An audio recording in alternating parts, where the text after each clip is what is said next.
তো কেমন আছো বন্ধুরা? আজকে আমরা নিয়ে চলে এসেছি বাংলা ভলিউম 2 কোশ্চেন ব্যাংকের কোশ্চেন অ্যান্সার। তো আজ আমরা অধ্যায়ভিত্তিক কোশ্চেনের অ্যান্সারগুলি জেনে নেব। তো আজকে আমরা প্রথম জ্ঞানচক্ষু আশাপূর্ণা দেবীর লেখা অধ্যায়ভিত্তিক কোশ্চেন আলোচনা করতে চলেছি। তো প্রথমে দেখব বহুবিকল্পীয় প্রশ্ন। তো একের দাগে 1 নম্বর কোশ্চেন রয়েছে, তপনের মেসোমশাই কোন পত্রিকায় তপনের লেখা ছাপানোর কথা বলেছিলেন? এর উত্তর হবে গ সন্ধ্যাতারা। 1-এর 2, তা ওরকম একটি মেসো থাকা মন্দ নয়, একথা বলেন তপনের মেজকাকু। তপনের হাত আছে কথাটির অর্থ হলো ভাষার দখল। তপন আর প্রথম গল্প লিখেছিল দুপুরবেলা। ছোট মাসি তপনের থেকে কত বছরের বড়? বছর 8। তারপর পত্রিকায় প্রকাশ পাওয়া তপনের গল্পটির নাম প্রথম দিন।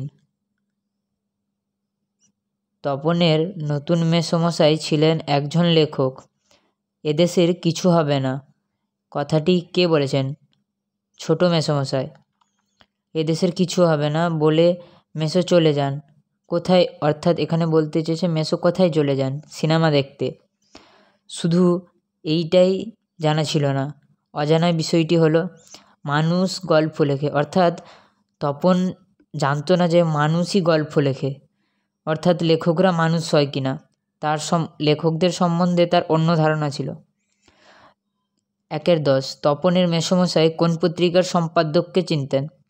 এটা হচ্ছে সন্ধ্যাতারা। পৃথিবীতে এমন অলৌকিক ঘটনাও ঘটে? অলৌকিক ঘটনা বলতে এখানে বলতে চেয়েছেন তপনের লেখা গল্প সন্ধ্যাতারা পত্রিকায় ছাপা হয়েছে। তারপর ধমক খায়, তপন ধমক খায় নিজের গল্প না পড়ার জন্য। তারপরে 1-এর 13, তপনের লেখা গল্প তার মেসোমশাই কাছে পৌঁছে দিয়েছেন তপনের ছোট মাসি। তারপরে গভীরভাবে সংকল্প করে তপন। কি সংকল্প করে? এখানে তপন নিজে গিয়ে লেখা জমা দেবে, এই দৃঢ় সংকল্প করে তপন। সেসব বই নাকি ছাপাও হয়। যার লেখা বই ছাপা হয় সেখানে তপনের নতুন মেসোর লেখা বই। তপন প্রথমটা ভাবে থার্ডটা, কিন্তু যখন দেখে মেসোর মুখে করুণার ছাপ তখন আহ্লাদে ড্যাশ হয়ে যায়, আহ্লাদে কাঁদো কাঁদো হয়ে যায়। তারপরে চায়ের টেবিলে তপনের গল্প নিয়ে কথা ওঠে। এটা সময়টা হচ্ছে বিকেল। বাবা তোর পেটে পেটে এত, এখানে তোর বলতে বোঝানো হয়েছে তপনকে। এখানে অনুরূপ প্রশ্ন আছে, বাবা তোর পেটে পেটে এত, বক্তাকে। এখানে বক্তা হলেন তপনের মা। 1-এর 19, তোমার গল্প তো দিব্যি হয়েছে। এখানে বক্তা হলেন তপনের ছোট মাসি। আমাদের থাকলে আমরাও চেষ্টা করে দেখতাম, উক্তিটি তপনের মেজ কাকুর। তপন দেখে মেসোর মুখে করুণার ছাপ। তারপর কোনোখান থেকে টুকলিফাই করিসনি তো, কথাটি বলেছেন ছোট মাসি। তারপরে ছাপার লেখা গল্পটি পড়তে গিয়ে তপন দেখে এর প্রত্যেকটি লাইন নতুন ও আনকোরা। আনকোরা অর্থাৎ তার নিজের লেখা নয়। তপন কৃতার্থ হয়ে বসে বসে দিন গণে। কৃতার্থ শব্দটির অর্থ হলো কৃতজ্ঞ। তবু ধন্যি ধন্যি পড়ে যায়। ধন্যি ধন্যি কথার অর্থ অর্থাৎ প্রশংসা। তা নইলে ফট করে একটা লিখল আর ছাপা হলো। বক্তা হলেন তপনের বাবা।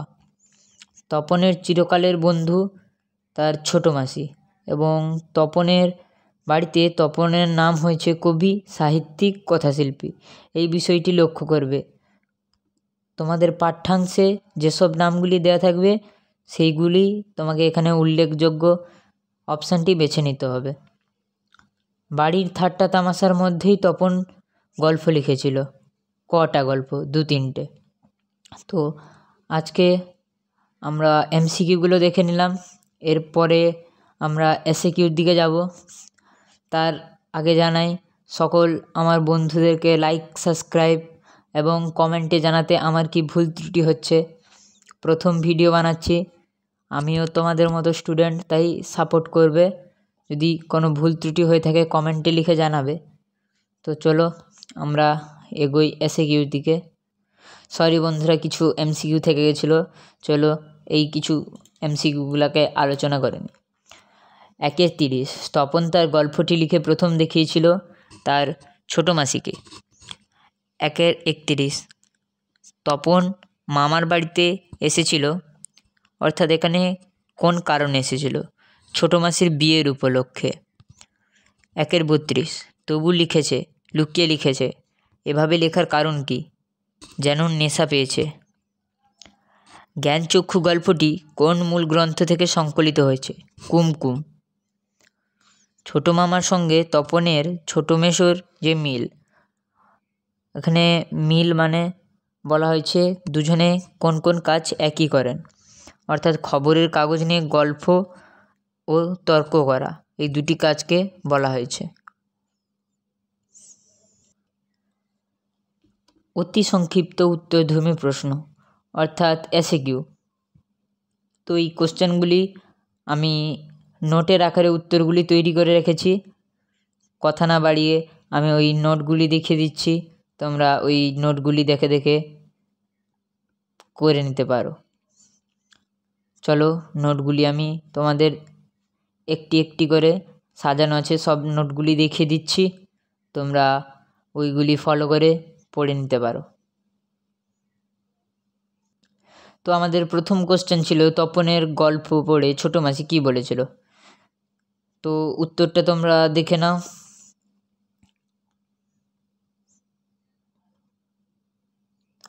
এরপরে আমরা সেকেন্ড কোশ্চেনের দিকে যাব।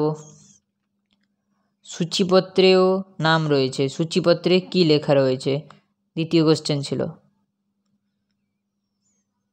এবার তৃতীয় কোশ্চেন, গল্প ছাপা হয়ে যে ভয়ঙ্কর আহ্লাদটা হওয়ার কথা, সে আহ্লাদ খুঁজে পাওয়া যায় না। উদ্দিষ্ট ব্যক্তি আহ্লাদটি হতে পারে না, হতে না পারার কারণ কি? সরি গাইস, খুব ভুল হচ্ছে পড়ার সময়, তো প্রথমবার হচ্ছে যেহেতু ক্ষমা করে দেবে। তো 3 নম্বর কোশ্চেন হচ্ছে, পৃথিবীতে এমন অলৌকিক ঘটনা ঘটে, কোন ঘটনার কথা বলা হয়েছে? আর কথা না বাড়িয়ে আমি আপনাদেরকে শুধুমাত্র কোশ্চেন অ্যান্সারগুলি দেখিয়ে দিই।